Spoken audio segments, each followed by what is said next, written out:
Hi Jeff, could we do a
We all set?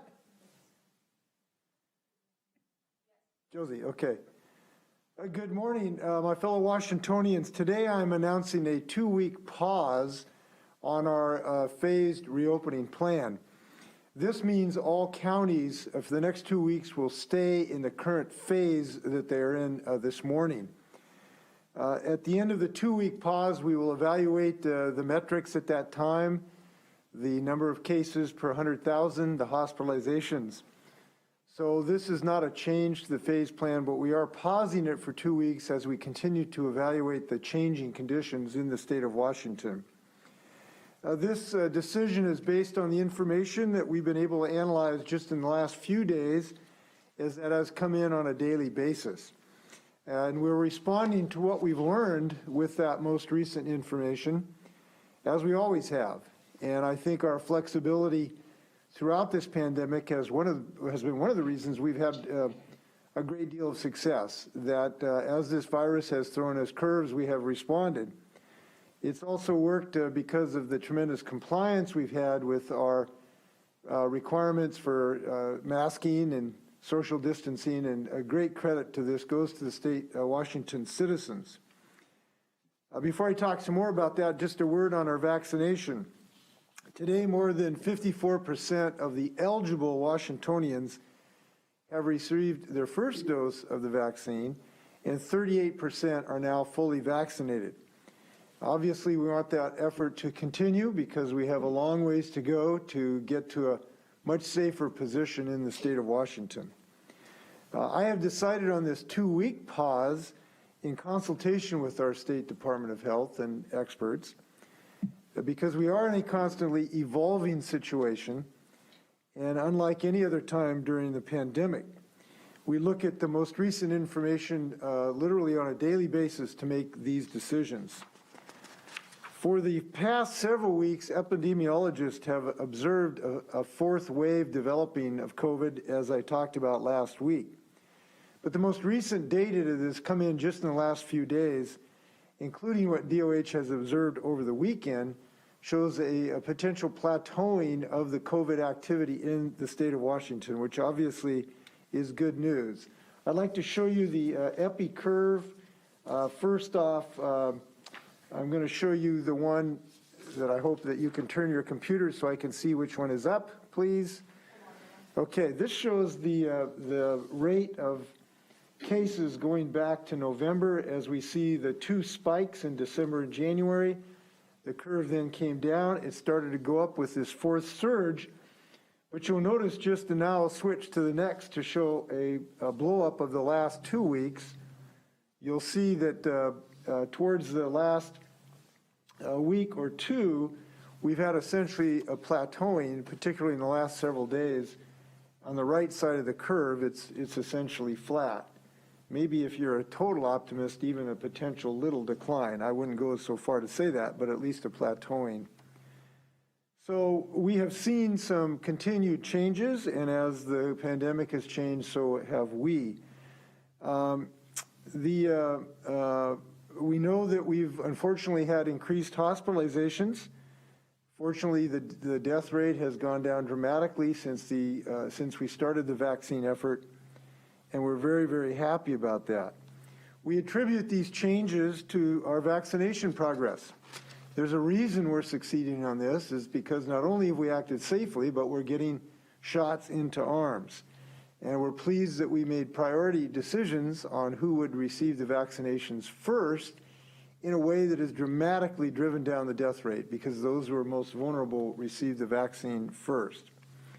So we're at the intersection of progress and failure, and we cannot veer from the path of progress. Our economy is starting to show early signs of growth. We've had great legislative victories on a number of issues. And we know vaccines are the ticket to full reopening, and we're very pleased about the success to date in that regard. But we need to continue to those efforts. There is reason to have hope that if we were to continue our progress on vaccinations, that sometime in the summer, we could potentially have much more normal activities in our state.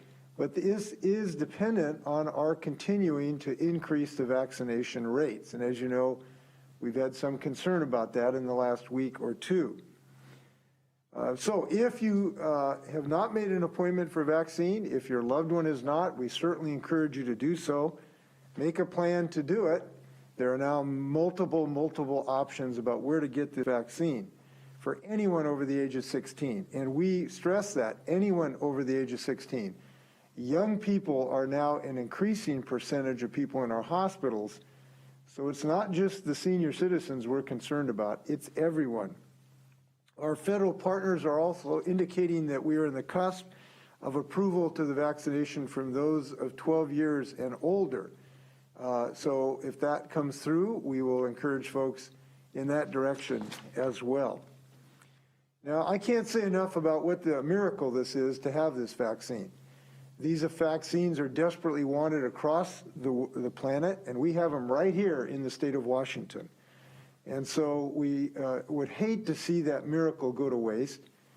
And we hope that if you had a vaccine, you'll talk to your loved ones about the necessity and advisability of this.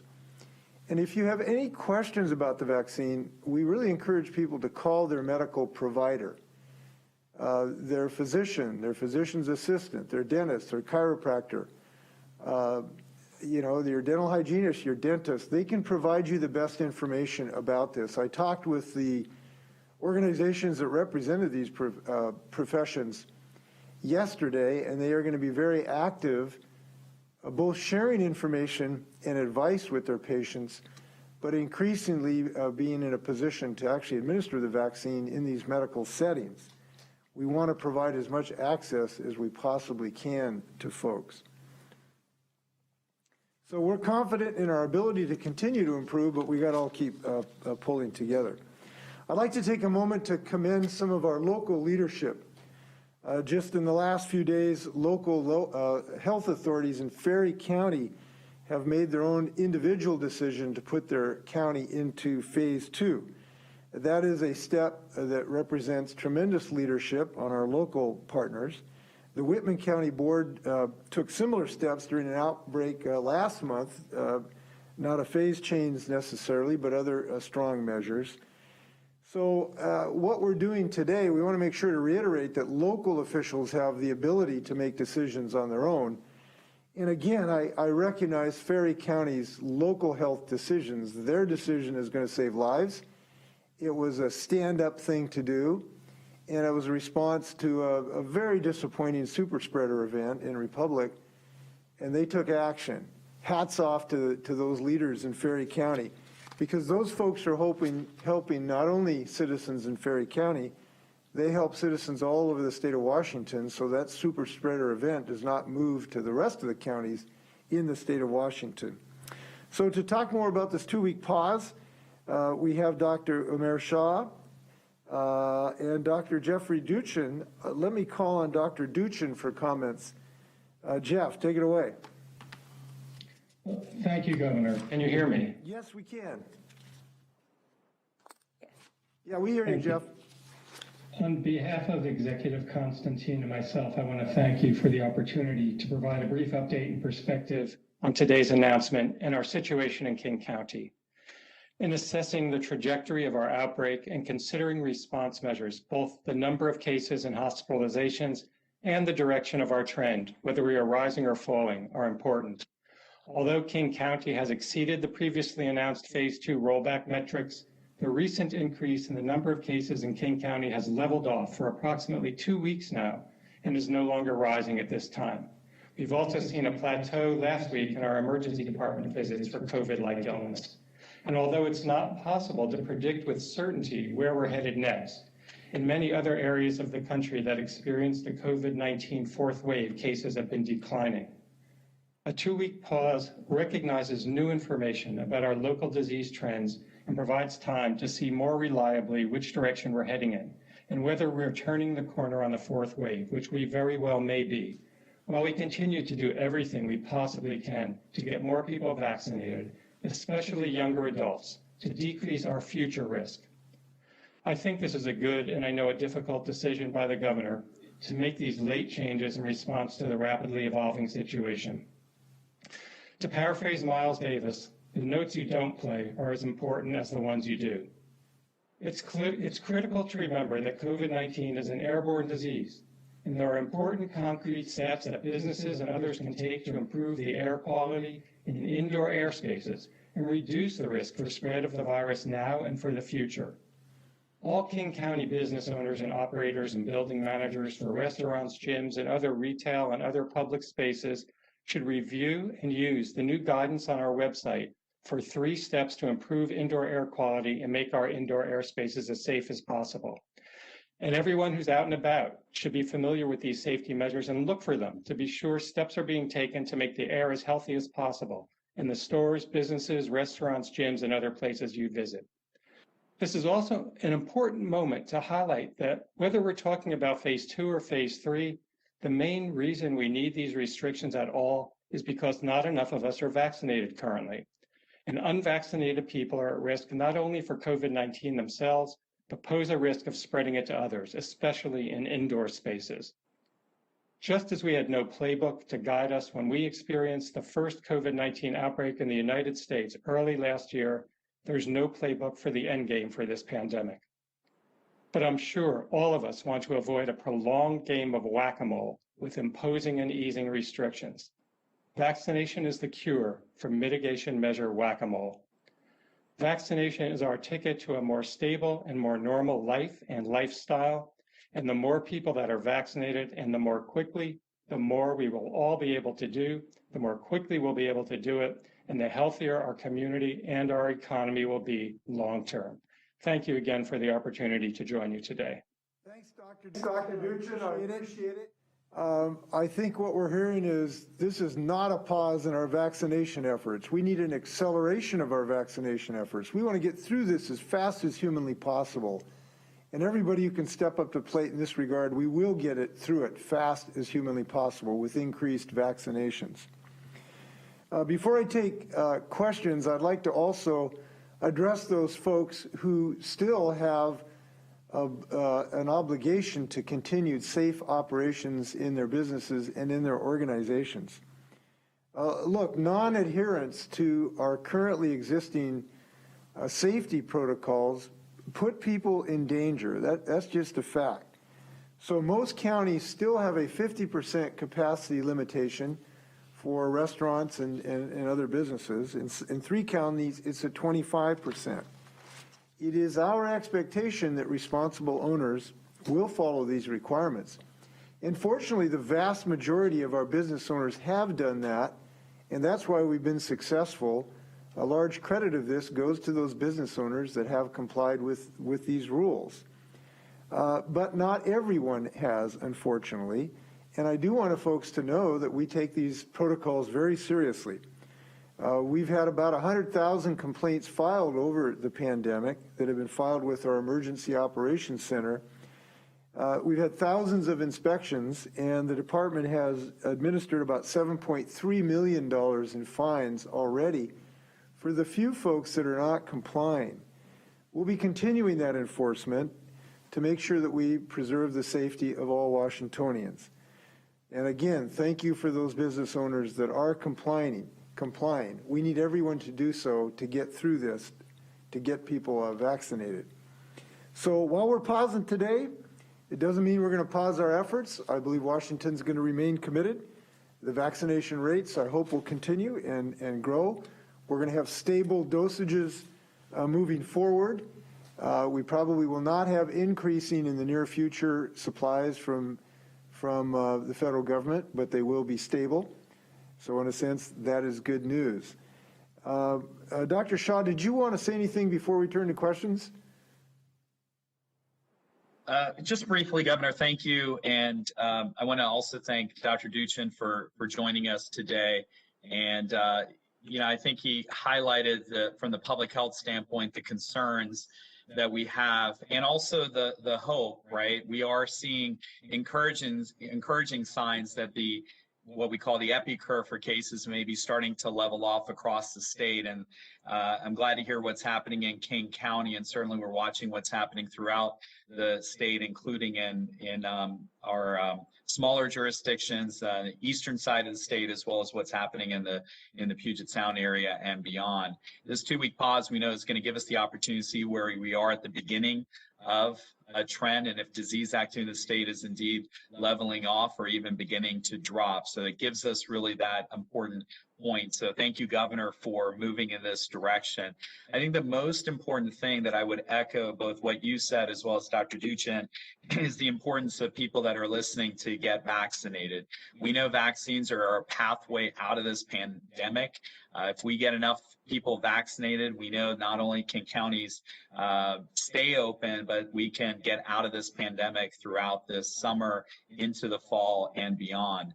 It's been 2.5 weeks since we opened up vaccine eligibility to all who are 16 years of age and above. And I know we've been seeing across the state people helping each other get vaccinated. And I want to just remind everybody of this important adage that if you have gotten vaccinated, your job is not done. Please help someone else get vaccinated as well. We need to be in this together. We absolutely know that vaccines work. We want to make sure that people remember, don't hesitate, vaccinate. And it's also important that while we are in this very difficult and critical time where we're referring to vaccines as our pathway out of this pandemic, we also remind everybody the importance of wearing masks and social distancing and all the other measures that also supplement and complement what the vaccines provide to our residents. 5.5 million plus doses of vaccines have been administered across the state of Washington, and we're making great progress, but we can't do this on our own. And I want to thank all of our local partners on the ground, our local public health jurisdictions. I want to thank all of our tribal vaccine partners and certainly our private sector and our other healthcare partners who have come together to assure that we are vaccinating across the state of Washington. So no matter who you are, where you live, that you have access to vaccine. And finally, let me just close by saying ultimately that the more every day we can vaccinate one more individual who was not planning on getting vaccinated the day before gets us one day closer to the point where we do not have to move back at all and can continue to move forward as a state. So thank you, Governor. Thank you for your leadership on this. Dr. Duchin, thank you, and Patty Hayes at King County and your executive leadership there. And I just want to thank all of our local health department jurisdictions. We spoke with them today, and I'm hopeful that this pause will allow us to continue to see trends going in the better direction. Okay, with that, you may fire when ready, Gridley. All right, up first, we'll go to Rachel LaCourte with AP. Go ahead, Rachel. Hi, good morning. Governor, given the changing metrics and pauses that we've seen related to the statewide plan over these past few months, at what point do you see handing decision-making on restrictions back to local health officials? As you noted, counties have the authority to roll back on their own, as Ferry County did, so why not hand full authority back to the counties at this point? I'd also like to hear from Jeff Duchin on this as it relates to King County decision-making in this process. Well, we have found broad desires across the state to have as much comprehensive statewide approach as possible from our local partners. They sometimes have more difficulty making these very difficult decisions than the state does, because when the state does it as a uniform, comprehensive approach, it has the moral force behind it that's easier to seek compliance with. So this has served us very well in the state of Washington, and for the foreseeable future, we would intend to continue this status. Now, as you've indicated, the counties do have the ability to make independent decisions, as Ferry County did. So they still have the ability to influence their own destiny by having to ratchet down some of these phases. But we do think that our decision-making has been very successful. And I think, you know, I got to tell you, the approach to this pandemic, there's no real playbook to COVID. It's brand new. Nothing was written on the tablets. And we are making very difficult decisions based on the best science we have. And they're all subject to criticism, I understand that. But the proof is in the pudding. Our statewide approach, compared to other states, we've saved maybe 15, 17,000 lives by having a statewide approach and having, frankly, a state willing to make hard decisions. These decisions are not easy. I can tell you because I've made them. When a business has to curtail its activities, that hurts. And it hurts everybody, including the people making the decision. So a lot of our local folks, I think, are happy that I've taken that on my shoulders, frankly. And I'll continue to do that until it makes sense to do otherwise. Now, as to when this will change in some significant way, it will change when we have a high enough percentage of our population vaccinated that can give us high confidence that our hospitals will not be overwhelmed at some date. We clearly do not have that today because we still are, at maybe 30-some% of people who are fully vaccinated, 38%. So we're way below what we would require to have some degree of confidence that the pandemic would not sweep over the state and shut down our hospital system. We know that can happen. So as I've said, if we continue this pace of vaccinations, we think sometime this summer, we potentially could get to a level of vaccination that would give us confidence where the state could step back, have local decision-making in that regard. But we need to continue that pace of vaccinations. Dr. Duchin, you want to add anything to this? Thank you, Governor. It's a very interesting question, the question of overlapping authorities. And, if you look at how we've done in Washington State, we have among the lowest COVID-19 case rates and death rates in the nation. And I think that's a tribute to the cohesion that our community showed with great collaboration and speaking with one voice around how we responded to this pandemic. And I think that is in contrast to what you saw in many, both our national leadership at the time and in many other states. And I think that the alignment of overlapping authorities and this cohesion has been to a great extent responsible for our success. We have a very collaborative relationship with the governor in King County. I believe the governor takes very seriously the input from his public health experts at the Department of Health and the local communities. And we look forward to continuing to work together and having a unified approach to resolving this pandemic in Washington State and hopefully throughout the country and throughout the world. Thank you. Governor, if I could just add, and Dr. Duchin said this, there is not a decision related to this pandemic on the health and medical side that the governor does not ask for Department of Health's input. And we are continually discussing with the governor's senior leadership team and well beyond all sorts of facets of this response. And so I do want to provide the behind the scenes, just again, look, if you will, at what Dr. Duchin just described, of what's happening from a local level. It's also happening at a state level. And that is also not the case across the country. And so, Governor, I did want to add that you and I are on the phone constantly about various issues related to this pandemic. And I'm glad we have that relationship. So thank you. Yeah, I want to note too that, we gather this intelligence from all over the state of Washington, from multiple sources, not just from the state experts, but from county, city, federal, and otherwise, and private businesses. We talk to on a regular basis to get the most real-time intelligence that we can possibly have going into these decisions. But bottom line, what I can tell you, Rachel, that other states that have taken the approach that the states just abandons its obligations to its citizens and just throws it on these local officials, you've had tens of thousands of more people lose their lives. That is the ultimate justification, rationale, and support for what we've done. All right, up next, we'll go to Ryan Blethyn with the Seattle Times. Go ahead, Ryan. Yeah, hi. Thanks for taking the question.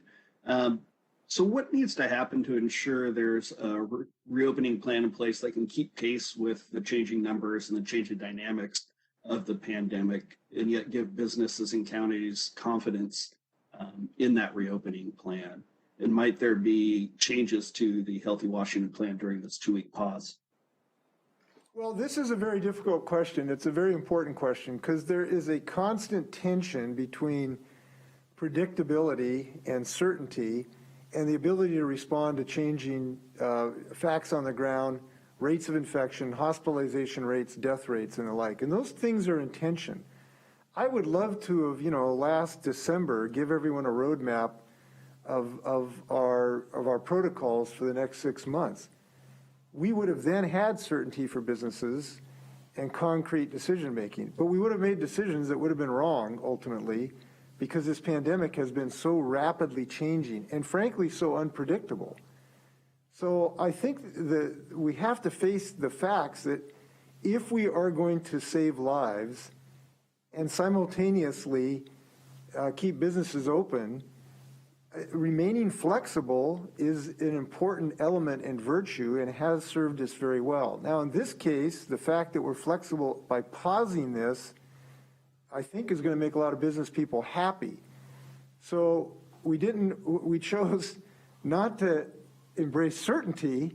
We decided to embrace flexibility involving changing conditions that have changed fairly markedly over the last few days. So the best thing I can tell you is I am very mindful. We would like to have absolute concrete protocols from here till next, Christmas, but I don't think it's actually the best course for us right now. So we will look at this in the next 2 weeks. We are hopeful that these trends could start to go down. We don't know that they will. They could just go right back up again at an accelerating curve. And I think we have to make decisions based on that situation. We've got to figure out which pitch this virus is throwing at us. And if they're throwing us a curveball, we got to hit a curveball. So we're going to continue generally on that route. We'll go to Sarah Gensler with McClatchy. Go ahead, Sarah. If I may, let me add something to that too, because Ryan asked a really important question. Anybody who's frustrated by the changes that we have seen, both in our protocols and during this pandemic, you can do something about that. You can find somebody that hasn't been vaccinated yet, or yourself, and ask them to consider getting vaccinated. That's the solution to our frustration and our anxiety. That's how we get out of this. And so I really want to second what Dr. Shaw said. The governor's not the only potential leader here. Everybody is a potential leader. Physicians, physical therapists, mothers, daughters, sons, nephews. If we all embrace this kind of effort from a community standpoint to all be leaders here, we can knock this thing down. Look, this thing is an extremely effective vaccine. That's one thing we know, and it's also extremely safe. So I just want to encourage anybody that if you get frustrated, don't just get angry, get even with this virus, knock it down, get somebody else to get vaccinated. Up next, we'll go to Sarah Gensler with McClatchy. Go ahead, Sarah. So you referenced this level of vaccination that would enable a more substantial reopening. What is that level of vaccination for eligible people that you're looking toward at this point, or is that still to be determined? That is still to be determined, and I'll tell you why. There's things we don't know and there's things we do know. What we don't know is, at the moment, what level of vaccination in combination with natural immunity would give you a level of immunity that would substantially break the back of this pandemic. That is not known to science as of this moment. You will hear numbers from 70 to 85% of your population to get to that level of breaking the back of the pandemic. So we really don't know what that number is at the moment. But here's what we do know, thankfully. We know that every single person who gets vaccinated is one step closer to that eventual resolution. And it may happen sooner, it may happen later, but we do know that every single person has a role in this, every family member has a role in this, and we get a step closer every single time somebody gets vaccinated. And we have to act on what we do know, not what we don't know. So we're encouraging people in that direction, and we're continuing to monitor the epidemiological evidence. As you know, we're briefed by the Institute for Disease Modeling every week, and those are extensive briefings. We've asked them to continue the pursuit of answering the question that you've asked, but it's a very, very difficult one to be able to have a firm number right now. But we're making good progress on the number of vaccinations. If we continue this rate, we ought to have some confidence moving forward. All right, up next, we'll go to Laurel Demkovich with the spokesman review. Go ahead, Laurel. Hi, Governor. You mentioned that hospitalizations are still kind of going up, and I know that there are some small rural hospitals specifically that are struggling to transfer patients to larger hospitals. So can you explain a little bit more about why put the pause now, even though hospitals are still trying to avoid a major surge, and maybe moving counties back for a few weeks could help those hospitals get a better handle on their cases? Well, I think you might have been referring to Ferry County. They have had some difficulty because of the super spreader event, and they showed local leadership by making a phase change themselves. I really have not heard of any other counties that are having to transfer patients because of COVID. I don't think that's really the situation right now. Fundamentally, what we believed is that the case rates usually are ahead of the hospitalizations. So the hospitalization, the pace of change up or down lags maybe 2 weeks what the infection rate is, for obvious reasons. It takes time for people to develop symptoms. It takes time for a decision to be made to hospitalize them. And so what we see is that the infection rate is kind of a leading indicator of where you're going. And that, as I've indicated on the charts, if you want to put the chart up again so we can take a look at it, look at the short-term one the last couple of weeks. If you see on this chart, which goes back to March, the beginning of March, in the last couple of weeks or last week of April in any event, we've sort of got this plateauing of infection rates. So that's what's given us a belief that this pause makes sense. We are not, I don't believe, in imminent danger of our hospitalized system. And if we can pause and prevent some disruption of our economy, we think that this is a reasonable step to take. Is it certain to work? No, there's no certainty in this pandemic, but we think it's a reasonable step. All right, up next, we'll go to Jerry Cornfield with the Everett Herald. Go ahead, Jerry. Governor, a two-part question. First part on the vaccinations, I'm wondering, obviously you want to accelerate the rate. I'm wondering if the state might be working with organizations, nonprofits, businesses to offer some tangible incentives to get people to get vaccinated, maybe a gift card, a t-shirt, a hat, something like that. And then secondly, science and is a key metric. As you noted, the recent trend has been you've looked at the epi curves.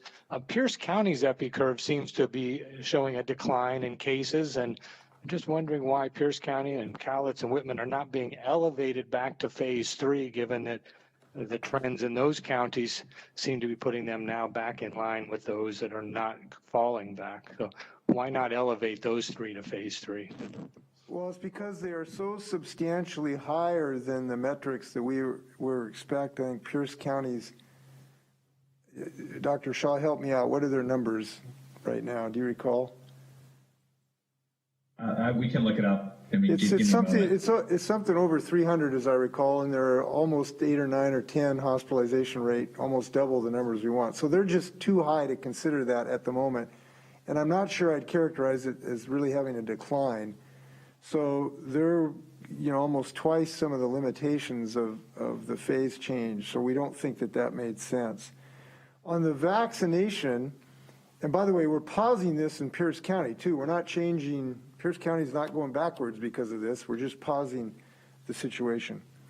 On the incentive issue, we do encourage incentives for vaccinations. And there are, as I indicated last week, there will be an increasing number of incentives that will be available to people to be vaccinated. You'll be able to go to a Mariners game and sit close to people in a vaccinated portion of the stands. You'll be able to have increased participation in your faith organization sitting in a sort of a vaccination sector. And importantly, you'll be able to go to school and colleges. Washington State, University of Washington have now said, here's an incentive. You'll be able to go to college if you become vaccinated. So those incentives are continuing to increase. I think you will continue to see that kind of thing. We have talked to some private companies about incentive packages. I won't go into any detail about right now, but yes, we are talking to them about that kind of thing. And I think that this will increase as more and more people are vaccinated. It's going to make more and more sense for everyone to sign up. So we'll continue to look at those efforts. Governor, Pierce is 374.5 cases per 100,000 over the last 14 days. And the limit was 200 for that phase, so we're just way above that number at the moment. And we want to thank people in Pierce County. I know they're working on this. They've done some creative things in their vaccinations. The other thing, in answer to Jerry's question, we think making it these vaccinations as easy to get as possible is something we're focusing on. We're making sure you can get appointments by phone. We're having an increasing number of walk-in clinics. You will see an increasing number of access for physicians to be able to do it in their offices over time. The federal government is also moving in this direction. So we're trying to make it as easy as possible. We think there's a substantial slice of the state that is not really objecting to vaccines. They just haven't kind of got around to it. So we want to make it as easy as possible. All right. Up next, we'll go to Steve Solis with King 5. Go ahead, Steve. Good morning. My question is kind of along the same line. There's been a lot of urging from health leaders and local leaders to get the vaccine. What more can be done besides urging? I think that the sense is from people I talk to, a number of things. One is there seems to be just fatigue from hearing, go get the vaccine. And maybe there is more to be done to reach those people. And two, the other thought is they don't want to hunt it down, because I think what's happening is they're hearing from people that have to hunt down an appointment here or there and go to this website and that website. What can be done besides just urging people to get it done? Well, we're doing everything humanly possible. By the way, you can go to Vax Locator. If we put that up on the screen there, you go to vaccine locator, doh.wa.gov, and they'll tell you where it is. 90% of all Americans are within 5 miles of a vaccination site. And as I've said, we're doing everything we can to make it as convenient as possible. The strategy we have pursued is to give people multiple environments to receive it. So people have different tastes.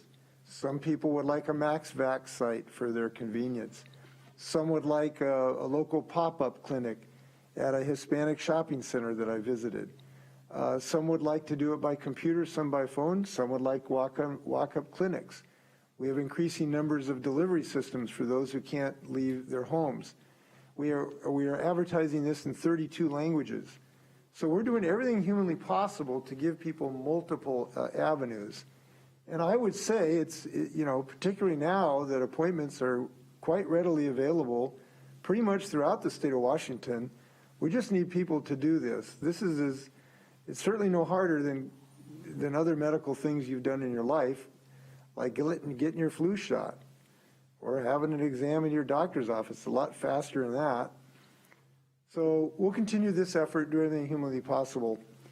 But, coming back, somebody asked about incentives. Here's a pretty good incentive. It might save your life. That's a pretty good incentive, we hope, ultimately.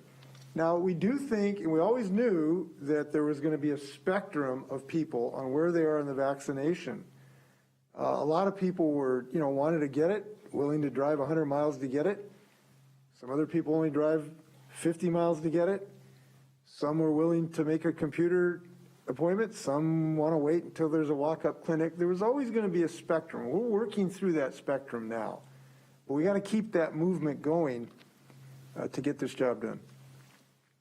Governor, if I could So if I could just add, we're doing a number of things across from a Department of Health standpoint to continue to work with our local partners, and that includes, as the governor mentioned, incentives, but also to make vaccine choice the easy choice. We want to make it accessible to people. All the barriers that frankly are real, and then sometimes the barriers are perceived, and we want to do everything we can to remove those and make people recognize that in the midst of their busy day, while they're doing all the other things that they're doing, and we want to thank everybody for what they're doing, that this is so critical, not just for their own health and their family's health, but ultimately for our community's health. And we are really wanting people to work together. So please help each other. Please help your family members. Please help a loved one. Please help somebody that maybe you don't even like that much. Please help them get a vaccine as well, because ultimately this is about all of us together fighting this pandemic. And I think while we have this pause here, it gives us not a pause on the vaccine efforts. We want to make sure to continue to emphasize that. I think Dr. Duton might have also had a comment on that. Jeff? Thank you, Dr. Shah. Thank you, Governor. Yes, I also just wanted to say that, we understand that some people, particularly young people, may not feel that they're at high risk for COVID. They may feel like it's no big deal. And in a sense, most young people do fine, but there is a number that get very sick, that get long COVID. We don't know the full spectrum of illness and long-term complications from this disease, but even so, it's not only a risk to you, but to those who you come in contact with, your friends, your family members, your coworkers. Outbreaks at workplaces continue to be terribly disruptive to people that are in the community who can't get vaccinated themselves or can't respond to vaccine because they've got an underlying medical condition, immunosuppression, organ transplant, bone marrow transplant, chronic steroids and other medications can put these people at risk. So by getting vaccinated, you not only protect yourself, however much you may or may not value that, but you protect everyone around you. And that is an incredibly important thing for us all, because that's how we get back to community level safety in both individual, community, and economic health. Nick, did you have something you wanted to add on that one? I just wanted to build a little bit on the governor's remarks about how we're dealing with the spectrum and how that really evolves and changes, and illustrates that delivering vaccine to residents is a dynamic situation. So we're really dealing with a product adoption curve where you've got early enthusiasts and early adopters that have high demand, and we need to create high throughput sites to help get as many of those people through as possible. But as you're dealing with the back half of the curve and you're trying to get those individuals that are maybe a little more skeptical or conservative, you need to retool that infrastructure to help reach them, because they're possibly less interested in going to those same types of systems you set up to deal with the early adopters and the enthusiasts. So it's a constantly dynamic system, and that's kind of the process that we're starting right now of how do we retool the infrastructure that we've created to help reach the next layer of individuals that we need to get vaccinated. All right, up next, we'll go to Essex Porter with Cairo 7. Go ahead, Essex. Good morning, Governor. You've been touching on this, but in our newsroom, we've just received a text from one of the restaurant owners who says he just changed the rules again. How can we trust the process? Well, I hope that restaurant is happy that I changed the rules again so he can stay at 50%. I can't believe he wouldn't believe that was a good thing. So really happy that we've changed the rules to allow restaurant owners to stay open at 50%. I have to believe that would be a popular position with the restaurant industry. Now, he can stay at 25% if he'd like. That's his decision. I'm not making him do so. So we think this will be well received. All right. Up next, we'll go to Casey Decker with CREM. Go ahead, Casey. Yeah, here in Eastern Washington, the last few weeks, metrics in Spokane County have not been looking great. Meanwhile, Whitman County, which is in phase 2, has been improving to my understanding. Is there any concern that this pause, in a way, for lack of a better term, rewards bad behavior and punishes good behavior in that sense? No, I just don't think that that's something to worry about. Look, this virus is a slippery critter. It does unpredictable things. We don't look at this as punishment or reward. We look at this as a practical way to try to save lives, and that's how we're making these decisions. All right, up next, we'll go to Keith Eldridge with Como. Go ahead, Keith. Governor, if indeed the fourth wave is leveling off and perhaps coming down, is there a potential that in 2 weeks or very soon that you'll be able to go without restrictions and really turn to the incentives to get vaccinated that you've been talking about, especially for young people like nightclubs and stuff? As we've said now many, many times during this pandemic, anything is possible involving this virus. Anything is possible. I would think it would be very surprising to me if we had such a precipitous drop that would allow us to depend only on the vaccines.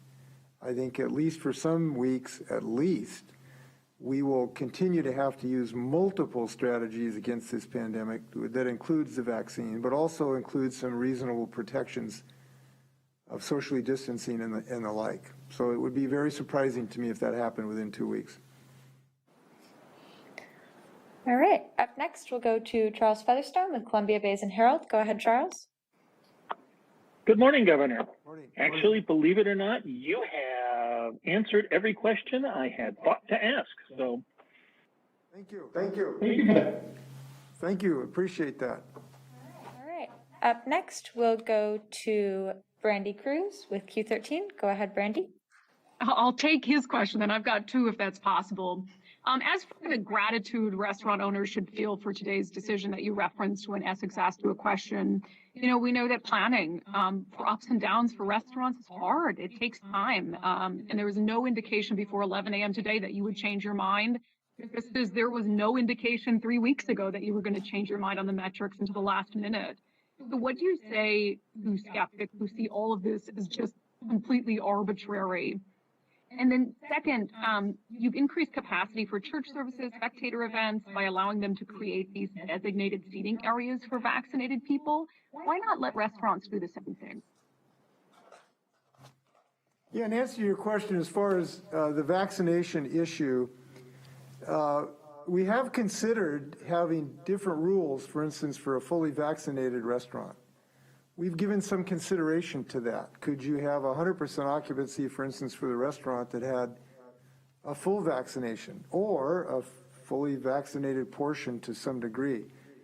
And unfortunately, we just had such a lack of compliance. We tried that early in the pandemic. We had a provision that would allow people, if you were in the same household, to have additional capacity. But frankly, there was just a lack of compliance. People were not checking, and so we just had a lack of compliance.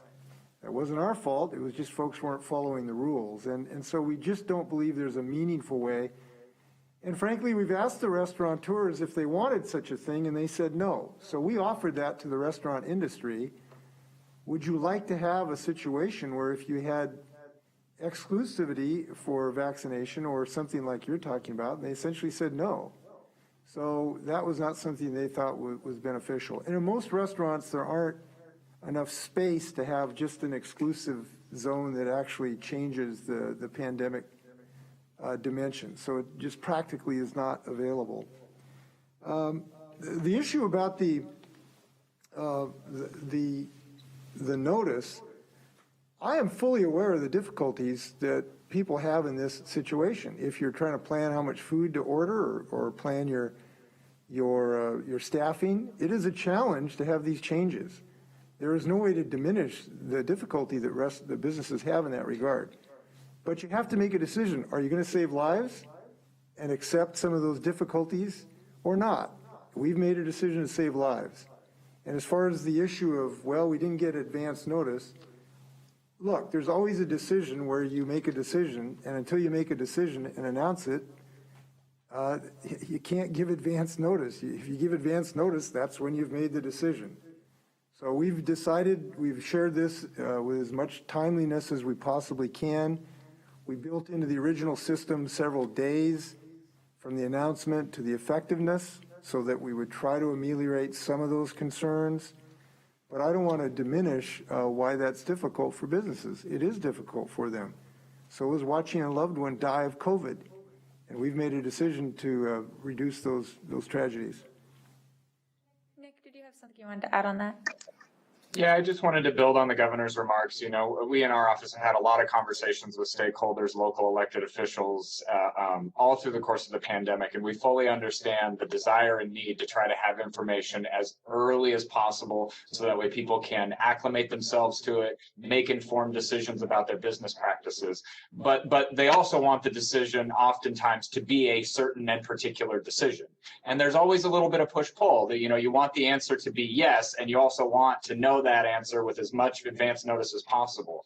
And it requires us, as we have said all along, to constantly be reviewing the data, talking to our public health officers like Dr. Duchin and like Dr. Shah, to really be able to make these decisions at the earliest time that we can. And so we make the decision today looking at the most recent data that we possibly can review to get a sense of where this pandemic is headed. And unfortunately, that does mean that the decision comes with a little bit of short notice for folks. As a reminder, the announcement today was not set to take effect until Saturday.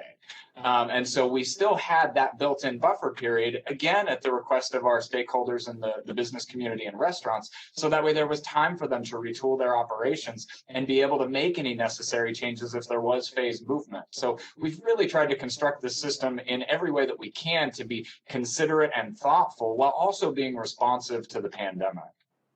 If I may too, as far as your comment about skepticism, could we put up the graph again here, just the epigraph showing the last curve? What I would say is that, you know, our strategy generally has not changed that much during the pandemic. What has changed is the pandemic, the virus, the mutations that have taken place that have come in and made it much more, the variety is much more transmittable. And there is something going on that appears in the short period of the last several days to have plateaued these numbers. This is not the governor throwing a dart at a dartboard. It's our government responding to the scientific information that we look in infinite detail. Now, if you look at this graph, what has changed is the numbers on the graph, not the governor or the way the governor approaches this.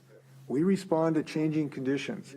It's like you go to the doctor one day and he says, well, you're fine because your vitals are good, and you come in the next week and all of a sudden your blood pressure has gone through the roof. Well, they change what they do, and that's what we're doing here. We're responding to the changing pandemic. All right, I think we've got time for just one more question. We'll go to Katerina Kutspas with KXLY. Go ahead, Katerina. Hi, Governor Inslee. You mentioned that state agencies have handed down $7.3 million in penalties to date. Can you explain where most of these fines are coming from and what types of businesses are being fined as well? Well, it's been a variety. There have been some restaurants. I believe there have been some gyms. There's been some agricultural employers. So there's been a variety. I do want to stress that the vast majority of businesses are complying with this, though, and they're showing leadership to care for their customers and their employees, and we really, really appreciate that. Man, I've seen people go to exquisite lengths to try to keep their customers safe, and we really appreciate that. But there's some scofflaws, and I just want to point out that this still is the law, and you know we have an appropriate expectation it'll be followed. Any closing remarks? No, I want to thank everyone for what I hope will be a successful effort to vaccinate Washington. We want to get away from having to make tough decisions that we've made today. I believe it's the right one given the changed circumstances. But let's free ourselves from this. We want total liberty from this pandemic and these pandemic-related restrictions. And the way to get that liberty is available to us. It's in our hands. Our situation, our destiny is in our hands here, and that means getting the vaccine. So I'm hoping people will help Washington and themselves and their families to get this vaccine. That's really the way forward for the state of Washington, and I'll look forward to that. Please be well.